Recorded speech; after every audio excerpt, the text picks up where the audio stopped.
Hello there, sword friends. I thought I would do a quick video of this little mini Nagamaki that I have. It's a project that was done by somebody else and I'm actually putting it up for sale, but I thought you would all find it a little bit interesting to see something different than the average katana. I'd call this a mini Nagamaki. If you have a better classification for it, go ahead and throw it in the commentary below, but I'm going to attempt to go through some of the details and maybe you'll find it interesting. Hopefully you do, because you're still watching at this point. So what you can see so far, we have some brass fittings. They're made in China. Then we have a custom saya, custom tsuka. The fittings, if I go into a little more detail about them, they are shishi dog over bamboo leaves. At least that's what I'm able to tell. And for cast pieces, they have a pretty good amount of detail, I would say. They're pretty heavy and pretty sturdy fittings. You can also see that the mounting work and the detail around where the fittings goes in is pretty well done. This is a custom saya. It's a custom mount all the way around.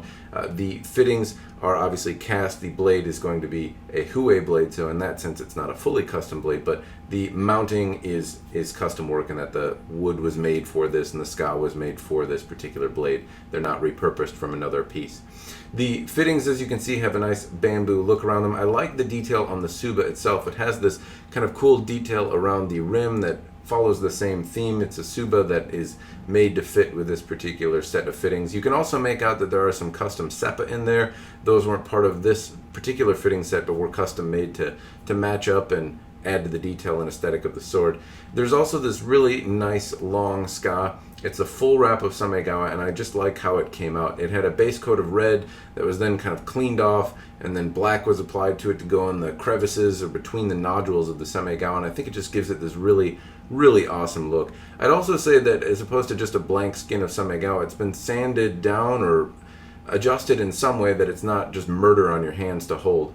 The manuki are also fixed and glued on. They don't move with any amount of reasonable pressure that I can apply. Everything is very tight and solid. I like how the shishi dogs fit on, and they have some character. It'd also be pretty hard to take one of those to the forehead for sure. They definitely have some weight to them.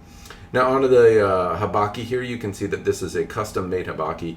It's a brass habaki, which kind of looks like the standard templated habaki, but it's definitely not the same. You can look at the shape and tell that this is a custom made habaki for this blade. And that is a little interesting and different. A lot of times you see this kind of generic, simple habaki, and even though this is a small detail that not a lot of people really look at, the habaki is custom made. If I go onto the blade is a Huawei blade, or a Huawei blade, maybe I'm not saying it right, but and it also has kind of this optical illusion to it, wherein the kasaki looks thicker than the hamanchi area, and it's actually just a bit of an illusion. They're the same width. There isn't really a distal taper to this blade, but it almost has a hardy naginata style look to it when that really isn't the case. It's just the same width all the way through the blade.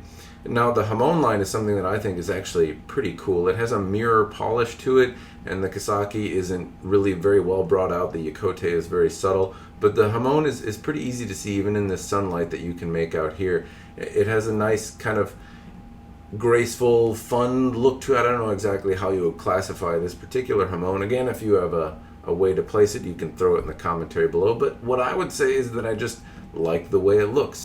You can see that the lines on the blade are actually pretty clean, pretty flat, something again that I like to look at. But the point is, I hope you enjoyed looking at this sword with me. So I hope you thought that this was fun.